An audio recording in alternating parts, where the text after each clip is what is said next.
Bonjour à tous les rêveurs, donc bienvenue dans cette nouvelle vidéo. Et donc pour une fois, on a la chance de pouvoir faire une interview en direct. Hey Yes. Bon, on reste quand même à 1 mètre l'une de l'autre, hein, mais bon, aujourd'hui ce sera l'égyptienne, hein, on sera de profil. Salut. Ça va bien? Ouais, hein. Ouais. Comme le soleil dehors qui brille malgré le froid Oui. et le vent. Mais ça fait du bien, il y a du soleil. Ouais. Donc aujourd'hui, on va un petit peu parler de tes livres pour enfants qui vont pas tarder à sortir. Yes, ils sont beaux, hein. Ouais. Donc est-ce que tu peux nous parler un petit peu déjà de ces 2 livres? Oui, il y en a que 2 en plus, donc ça va aller vite. Donc le premier, La viande de Léo, bon, alors, il y a quand même un point commun entre les 2 livres, à savoir qu'ils sont en anglais et en français. Donc ça, c'est un point, on peut dire un point fort quand même de ces 2 petits ouvrages. Le premier, La viande de Léo, on est un peu sur une idée, une histoire en mode Petit Prince avec un garçon qui se balade de planète en planète, et l'objectif en fait c'est vraiment de sensibiliser les enfants à tout ce qui est éco-citoyenneté, apprentissage des gestes du recyclage, qu'est-ce que c'est, pourquoi est-ce qu'on le fait, qu'est-ce que ça amène. Donc voilà, c'est l'âge, on va dire, de raison pour apprendre ce genre de notions. Voilà, donc je me suis dit c'était l'occasion de le faire. Et puis Coco et Nina, donc toujours en français et anglais. Là pour le coup on est moins dans de l'éducation mais plus dans du soutien pour les enfants, parce que en fait l'histoire met en scène 2 petits oisillons qui veulent apprendre à voler, faire comme les grands. Sauf qu'il y en a un qui est ultra déter pour le faire et l'autre c'est difficile pour un enfant de sortir de sa zone de confort. Donc voilà, c'est un peu littéralement prendre son envol et sortir du nid, quoi. Donc c'est de montrer aux enfants que ça peut faire peur, c'est normal, mais que des fois, apprendre à sortir de sa zone de confort, en fait, ça peut amener du plus. Et puis si on échoue, il faut retenter aussi.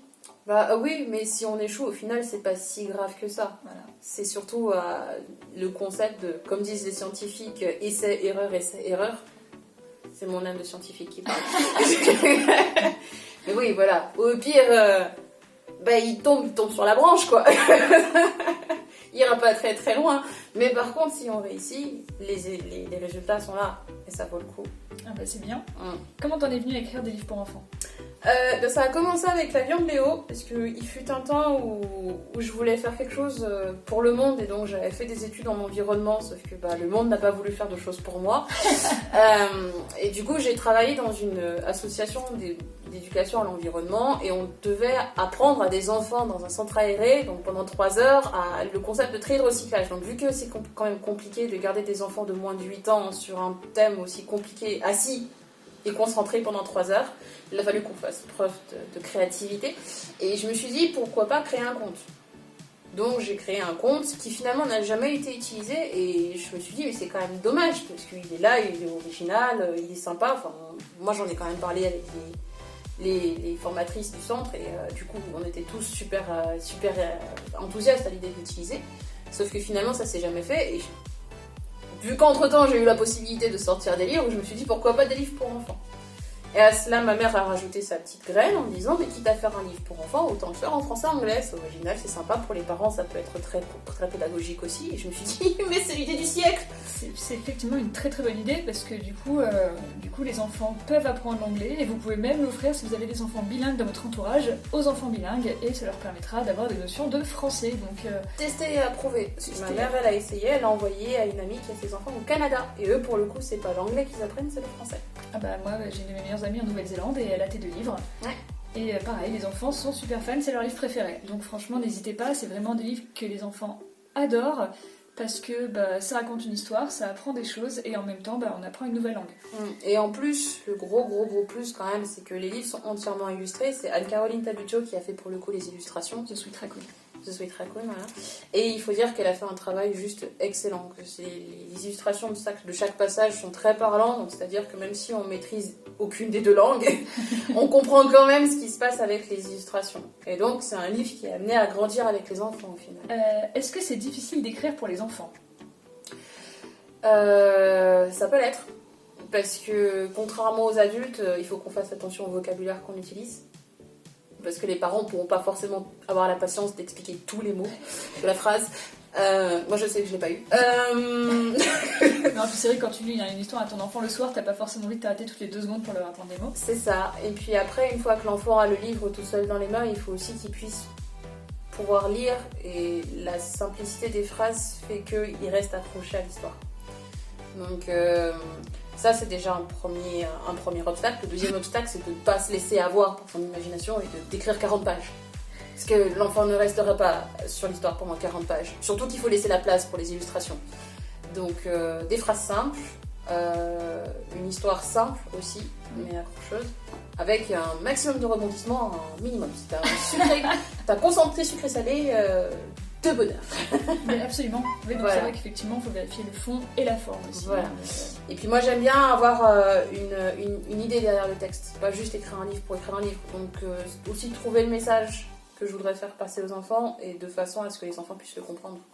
Donc là, c'est ton ancienne édition. Est-ce que tu as eu des retours déjà, beaucoup des jeunes, à part, comme j'ai dit, les enfants de ma meilleure amie qui c'est leur livre préféré? Ouais. Alors pour le coup de ma mère, j'ai surtout eu les retours des parents qui étaient très très enthousiastes à l'idée d'avoir ce petit support pédagogique, on va dire. J'ai eu des retours de chroniqueuses qui avaient justement des enfants et qui voulaient voir un peu ce que ça donne. J'ai eu aussi le retour d'une chroniqueuse qui voulait se mettre à l'anglais et qui savait pas trop comment commencer, donc elle m'a dit allez, je tente le livre pour enfants. Elle m'a dit c'est super bien parce que c'est un vrai outil pédagogique. Pour le coup, elle a appris du vocabulaire, des tournures de phrases. Ça m'a fait chaud au cœur parce que je me dis que ça aide quand même et aussi les adultes et les enfants.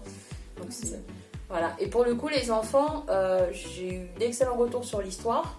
Parce que ce sont des animaux, parce qu'ils se projettent, parce que l'histoire est simple et prenante, et qu'ils ont l'impression d'apprendre des choses, donc c'est ça qui est bien. Et aussi parce que les images sont super sympas en fait. J'ai énormément de retours sur les graphismes qui sont très simples mais qui sont efficaces. Et ça, pour le coup, la graphiste est au courant, The Sweet Raccoon est largement au courant, mais c'est vrai que ça me fait plaisir à chaque fois que j'ai un petit retour comme ça sur Instagram ou sur mes pages Facebook pour me dire j'ai lu votre livre, j'ai adoré les graphismes. Souvent c'est dans les 2 premières phrases que j'ai. Yes. Ouais. Ça fait toujours plaisir. Et ça termine par j'adore le concept français-anglais. Je trouve que ça apporte un vrai plus et les enfants ont vraiment l'impression d'apprendre quelque chose. Ouais, c'est vrai que c'est un énorme plus ça, effectivement, c'est super intéressant. Et du coup, voilà, donc n'hésitez pas, hein, vous avez vraiment tout à gagner à avoir ces livres. Hein, ils sont beaux, les histoires sont sympas, le fond, la forme. Et français-anglais, donc vos enfants vont adorer, et vous aussi, hein, si vous ne parlez pas l'une des 2 langues, ça va vous aider. Un petit mot pour la fin? Quitte à ce qu'ils atteignent la Chine, je me tenterai peut-être un jour de les faire en français-chinois. Français-mandarin peut-être. J'ai un chinois pour les nuls si tu veux, je peux te les passer. Un pas à la fois. Voilà, donc n'hésitez pas à la suivre sur Facebook, sur Instagram. Et puis commandez ces livres, hein, ils sont géniaux, vous regretterez vraiment pas. Et puis on vous souhaite une très bonne journée et une bonne année 2021. Dans la bonne humeur. Bonne humeur.